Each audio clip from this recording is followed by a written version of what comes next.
connais assez bien l'entraîneur qui va récupérer l'équipe l'an prochain, avec qui j'étais en contact depuis un petit moment, et il m'avait parlé vaguement de son nouveau projet, et puis de fil en aiguille, sans s'en rendre compte, on s'est aperçu qu'on cherchait plus ou moins la même chose.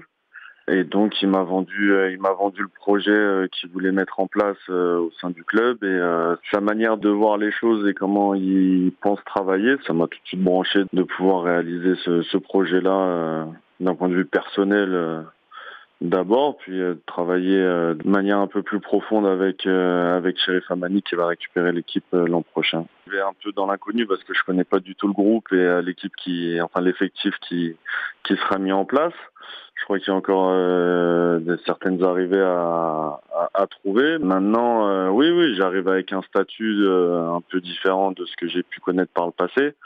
Et c'est sûr qu'on va m'attendre pour encadrer un peu plus les jeunes et faire valoir mon expérience, en n'oubliant surtout pas mon rôle principal qui est d'être joueur et d'être performant d'un point de vue individuel.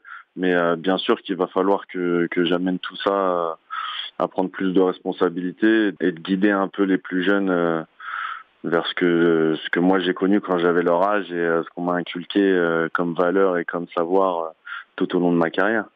Il y a 8 départs là, à l'intersaison à la JS Cherbourg. Ça vous inquiète pas d'avoir autant de départs et presque réécrire sur une feuille blanche? Ouais, bien sûr. C'est un nouveau projet, un nouvel entraîneur, une modification énorme du groupe. Donc c'est un projet assez excitant et bien sûr ça peut créer des doutes parce qu'on ne sait pas trop où on va mettre les pieds. Maintenant, moi j'ai des discussions avancées, poussées avec l'entraîneur et bien sûr qu'il y a du pain sur la planche, il y a du boulot mais c'est aussi ça qui m'a excité dans ce projet-là, c'est de faire table rase du passé sans oublier l'histoire de ce club qui est quand même importante en deuxième division. Est-ce que ça me fait peur? Non. Parce que si j'avais peur, j'irais pas. Mais non, plus excité que peur de m'engager dans ce projet-là, justement. Vous savez quoi de la JS Cherbourg avant de discuter avec Cherif Amani? Vous aviez déjà un peu suivi ce club-là? Je suis comme fan fan. Je suis fan, je suis professionnel, je suis amateur, je suis un peu tout sur le handball parce que c'est ce qui régit ma vie depuis 15 ans.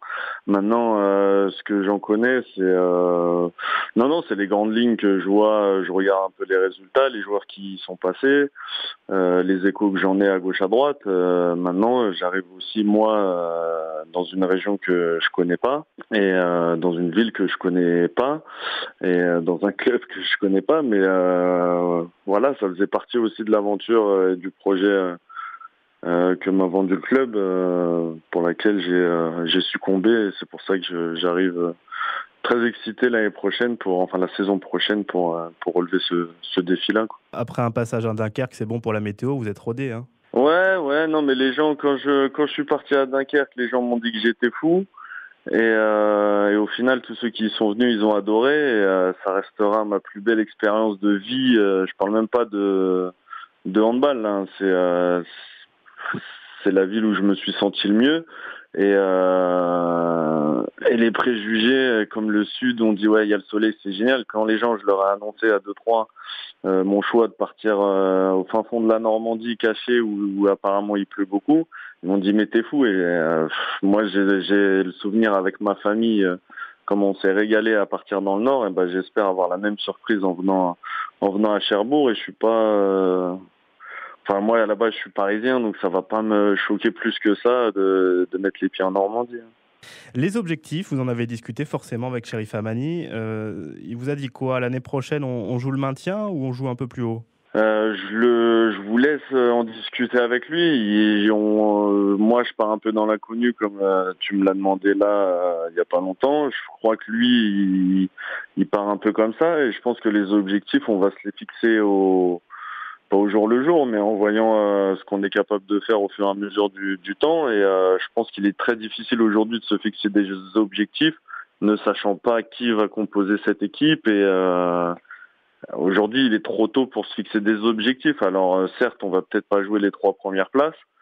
Et aujourd'hui, on est incapable de se maintenir. C'est une obligation, bien sûr. Ça sera le minimum à obtenir le plus rapidement possible.